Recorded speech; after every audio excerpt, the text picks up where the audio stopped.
Stressful and difficult situations are the situations that we all have faced in all of our lives. But many of us face these situations in an unsuccessful way. Under difficult circumstances, under stressful situations, we become depressed, sad, and anxious.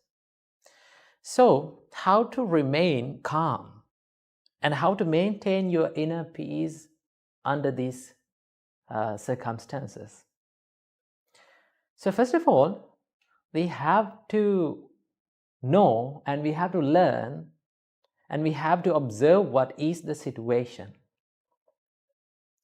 Remember, there is a common nature in all the experiences and situations that we face in our life. What is this? What is that common nature? That is called the impermanence. Whatever we encounter and whatever we experience in our life, soon after that has been experienced, it becomes impermanent. Isn't that right? Yes, it is. Now imagine someone is complaining to you about a mistake that you have done or maybe you haven't done, right? So he's yelling at you, right? So in that moment, when the people complain and blame at us, we become depressed, we become sad. But what is the nature of that situation? What is the nature of those words, those rude words? Now soon after we hear them, they become impermanent, right? Soon after you hear them, they will no longer prevail in our life. They are gone. That means everything that we encounter in our life, experience in our life, they become impermanent. That is the nature. But the real problem is that our mind clings to those experiences, and there's a nature in our mind that it creates again and again those experiences inside. Now, for an example, as I mentioned before, when someone blames us, right? So now we know that soon after that we got the blame, the words are gone, they have become impermanent. But what our mind does, it creates those words again and again. We think those rude words again and again, and we become sad and depressed. But the real nature is those words are gone. They have become impermanent.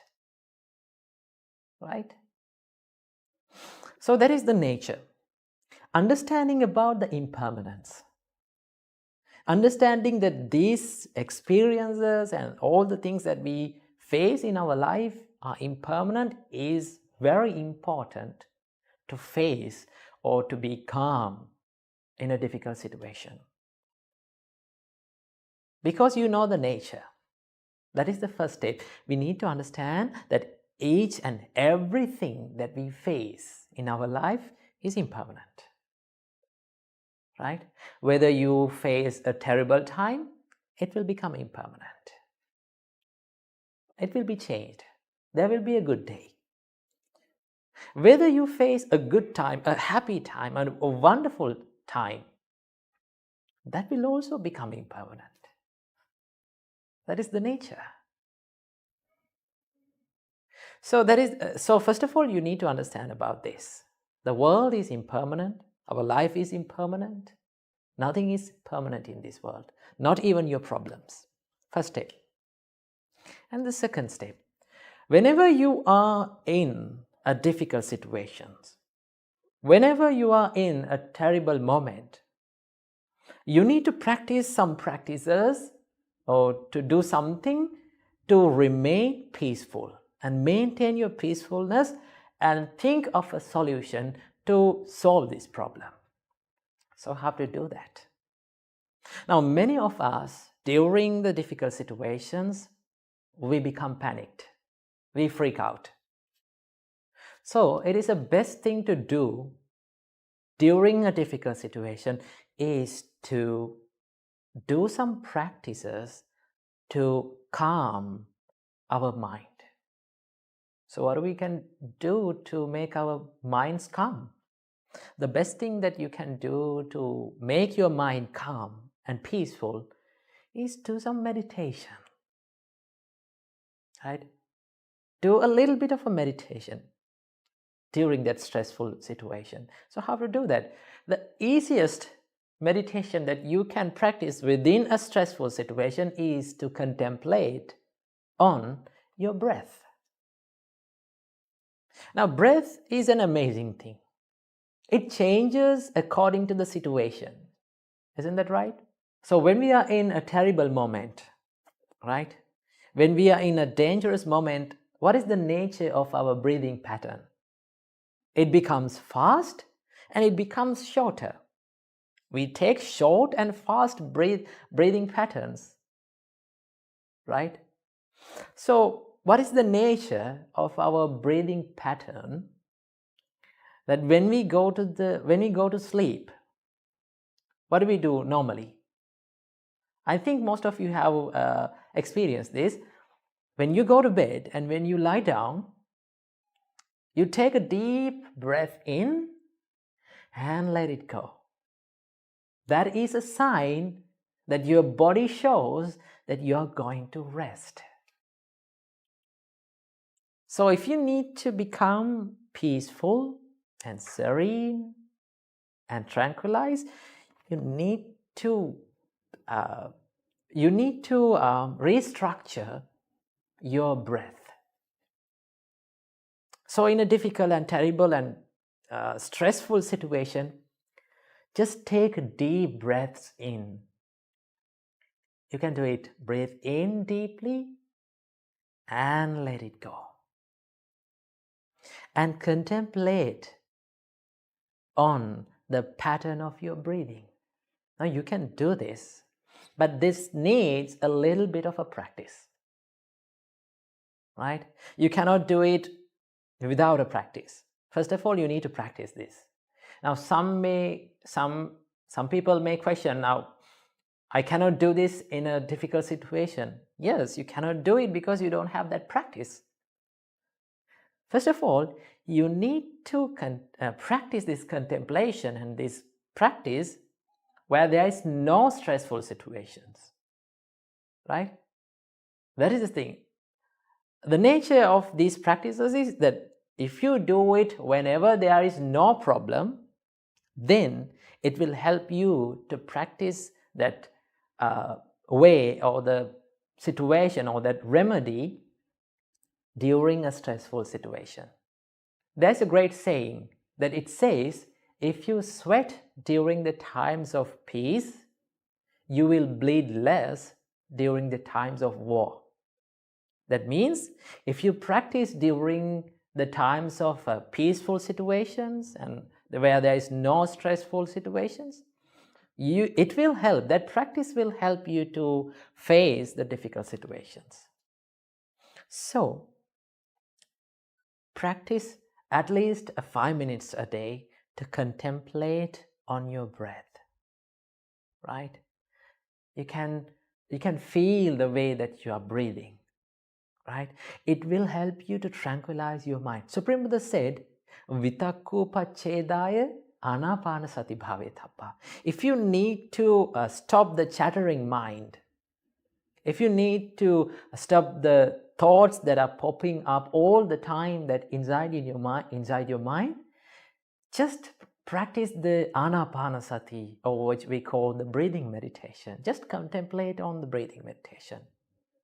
When you contemplate your mind on this breathing pattern, right, you're focusing your mind to inhale and to the exhale. That means your mind jumps from one thought to another, but there is only two thoughts. Inhale and exhale. You're not thinking about anything else. Right? That means you reduced thousands and millions of thoughts to two thoughts.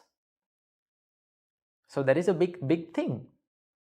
So if you do it as a practice, you will feel that your mind will become more and more peaceful and tranquilized. So whenever you face a difficult and stressful situation, try to take deep breaths, few deep breaths in and let them go. And it will make you feel better. Right? So if you need to face a difficult situation, if you need to face a stressful situation successfully, you have to be ready for that situation where there is no stress. So that is how you face the difficult situations without being distracted. And also, as an extra thing, you have to practice the love and kindness. And also, you have to practice the forgiveness. If you can practice these great qualities like compassion, love, and kindness, especially forgiveness, you can maintain your peacefulness. Because when you forgive people, as an example, when you forgive people, that means you are letting go of them, right? The more you forgive, the more you will feel the peacefulness within. But forgiveness does not mean that you are going to fall into the same trap again and again for them. You forgive for yourself, and you know that person, and you can stay away from them in a positive way, and you can still be kind to them. Because kindness and forgiveness starts within your heart, and it will help you always. So practice these practices in the times where there are no stress and disturbing situations. And one day, when you master them, one day you can maintain your peacefulness within yourself without being distracted. Namo Buddhaya, Thiruvan Saranai. Now, one of our viewers have asked a question from us, that what is true love according to the Buddhism? Well, when we talk about the topic love, remember, as humans, as beings in this world, we all seek love and affection in our life, right? All living beings needs love to live. So when we talk about the topic love, it is a vast and a broad topic, right? Love can be found in many ways. But the basic and the base for all these kinds of love is the kindness and the compassion. But most oftenly, people may misunderstand the love and the attachment. Right? When we come to the topic of love between the partners, the male and females, boys and girls, many of the boys and girls, they doesn't know what is true love and what is attachment. Now there is a distinct difference between true love and attachment. So what is that difference?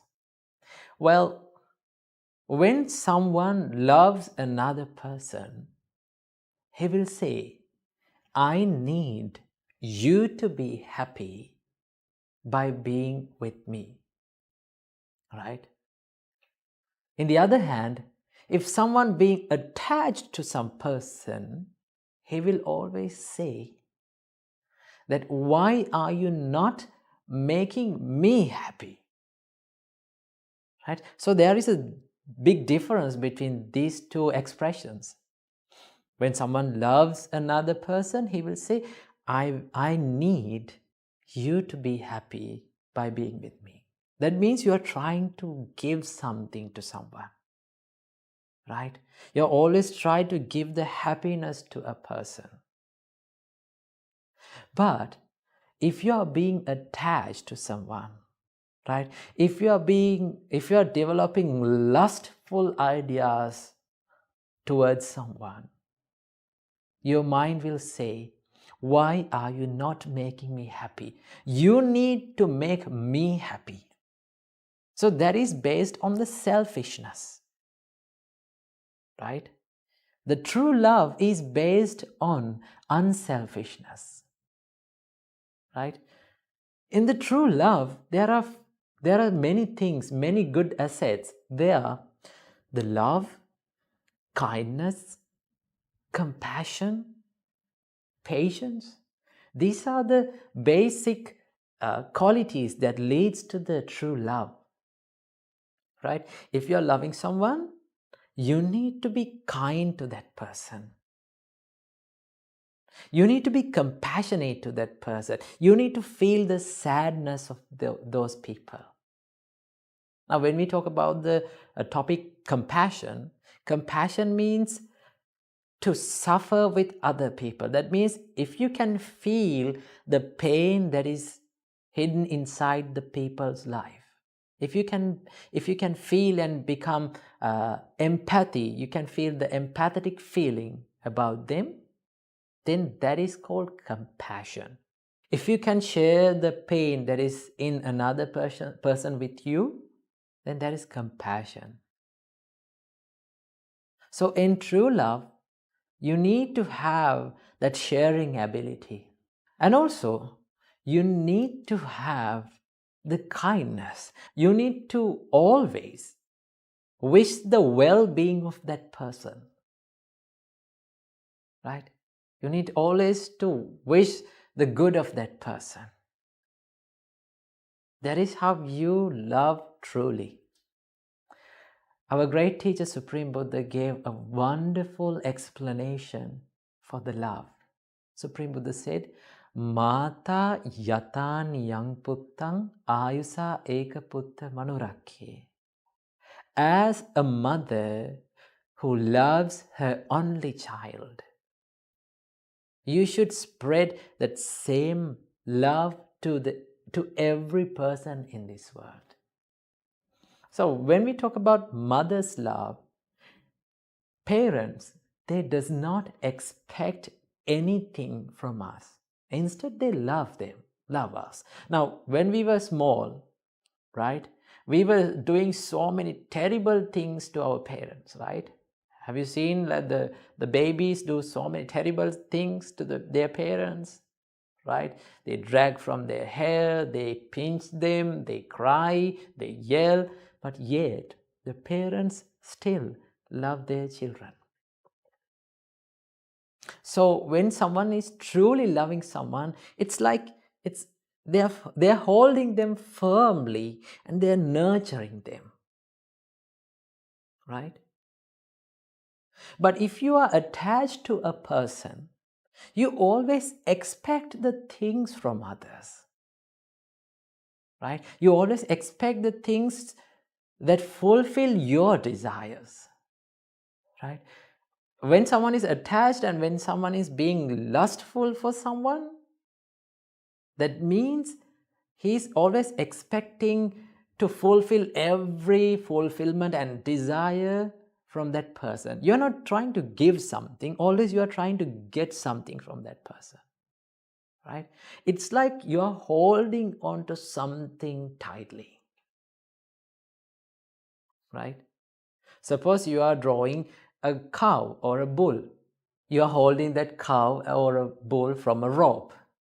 So when that animal tries to escape, what you are doing is you are holding it tightly, right? The more you hold it tightly, you are the one who is getting hurt, right? You are the one who is getting hurt. If you can let go, what will happen? You are not getting hurt anymore. So when you are being attached to a person, you will always get hurt. And you will never fulfill your desires, because desires and sensual desires, they never get fulfilled. We cannot make ourselves satisfied from those things. Okay, so that is what you call the attachment. In attachment, you hold on to things tightly. There is a great quote that describes about love. If you like a flower, right? If you like a flower, you will pluck that flower. But if you love a flower, you will water the plant, that flower plant. So if you love someone, what you have to do, you have to say that I need you to be happy with me. Right? I always wish the happiness of your life. If that happiness includes me, that is better. But if it is not, in that case also, I need you to be happy. That is how you love truly. And that is the difference between the true love and the attachment, right? In true love, you don't expect anything from the person, but still you try to give the happiness to them. In attachment, you always expect the things from people, and still you will never be satisfied from them. So choose to love the people correctly. If you choose to love people correctly, then you will be a peaceful person throughout your life. Namo Buddhaya, Teruvan Saranai. Namo Buddhaya. Welcome to yet another episode in Inner Guide program. In life, when we are studying, normally we experience this special feeling most of the time. Sometimes when we are studying and when we are facing exams especially, we may find the times and moments that we forget everything that we have studied. Have you ever experienced that? If you are a student, I think most of you have experienced this special feeling. In the middle of the exam, when you come across a question, you try to memorize the thing, that special thing that you have studied, but nothing comes to your brain, nothing comes to your head. It feels like suddenly everything has been vacuumed off. Have you ever felt that? I think most of us have felt that experience. Our great teacher, Supreme Buddha, taught us there are 5 reasons for the forgetfulness. There are 5 reasons for being forget that what we have studied. So what are those 5 reasons? These are called 5 hindrances. In Pali language, in the Buddha's words, it is called pancha nivarana. When you take the word nivarana, the exact meaning of the word nivarana means there is something covering up your mind, right? That means these things cover your mind. It's like you put your mind inside a polythene bag, right? When you put something inside a polythene bag and you tie it tightly, and if you kept it under running water, does the thing or the special object that is inside that polythene bag get wet? It doesn't get wet because the polythene bag has been covered all over, right? It does not permit to the water to go inside.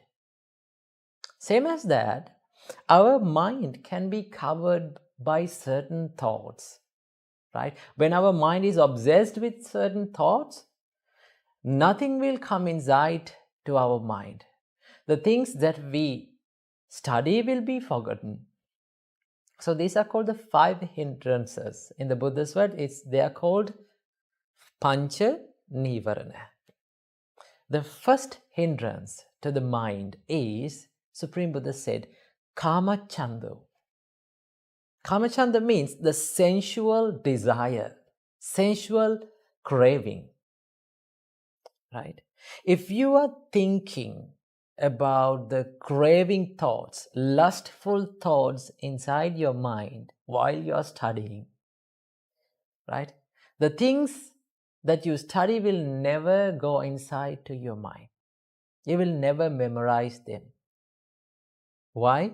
Your mind is obsessed with those lustful thoughts. Imagine a situation when your mind is full of lust. Normally we cannot think about the good and bad. Normally we are not in the real consciousness. Our mind is somewhere else, thinking about those lustful and pleasurable thoughts. When our mind is in that arena, right? When our consciousness, awareness is in that arena of our mind, the lust, inside the lust of our mind, nothing will come inside the mind, right? Though we studies, though we are inside a classroom, right? Though your physical body is inside a classroom, your mind is somewhere else. So therefore, you will never remember anything that you studied. Okay? That is called the first hindrance, the sensual desire. Number 2, vyapado. Vyapado means the anger.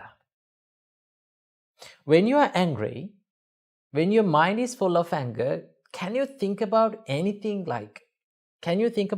out of that? No, because your mind is full of anger, right? Your mind is heated with anger. If you're studying with an angry mind, with a mind which is full of hatred, nothing will remember. You cannot remember anything that you studied. So that is the second hindrance to your mind. Number 3, Supreme Buddha said, the sleepiness. That is called Thena Midda, the sleepiness. Now, when you're being in the class, when you're studying in the class, normally when you're studying, most of the students feel sleepy and lazy. When you're studying with sleepiness and laziness, you will never remember anything that you studied. Because your mind is filled and your mind is occupied with sleepiness. It is covered with sleepiness. When the sleepiness covers your mind, the things that you study will never go inside, right? So that is the third hindrance. Number 4, Supreme Buddha said, Uddacha Kukkucha, restlessness and remorse. There are some times that our mind is becoming restless. It will become distracted, right? So many thoughts will pop up inside our mind in such times. And also, sometimes we regret about the things that we have done in the past, right? When you're regretting about the things that you have done in the past, and when your mind is restless, remember, you cannot remember anything that you study, right? You will never remember anything that you study because your mind is occupied by the restlessness and remorse. It is covered with that. When the restlessness and the remorse cover your mind, nothing will go inside, right? If you try to meditate, nothing will happen. If you try to study, nothing will happen. No progress. And the final hindrance, it is called the doubt.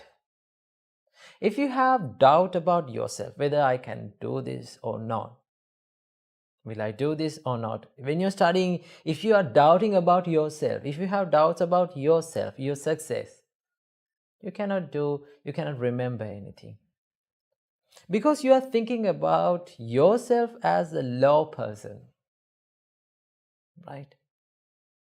So you don't think about yourself as a low person, right? And do not think about yourself in a higher level, right? Do not overestimate yourself and also do not underestimate yourself. You should live moderately. When you are studying, always think, I am studying as I can, in the best form and in the best way that I can, right? Do not compare yourself with others. Because the more you compare yourself with others, you will start to doubt about yourself. When the self-doubt covers your mind, nothing that you study will go inside your mind, right? So when you are studying, what you have to do, you have to stay away from these hindrances. Number 1, sensual desire, sensual craving. Number 2, anger. Number 3, sleepiness. Number 4, restlessness and remorse. And number 5, the self-doubt. If you stay away from these 5 factors, these five evil thoughts, remember, always the things that you study will go inside your mind. You can take it out anytime, anywhere from your mind, because it is well established inside your mind. You're well focused to the studies, you're well focused to the things that you study, and all the things that you will study will be absorbed by your mind. So how to stay away from these evil thoughts? I have to share the remedy for these evil thoughts. Supreme Buddha said the best medication, the best medicine for these evil thoughts is the meditation. Right? Try to calm your mind through meditations.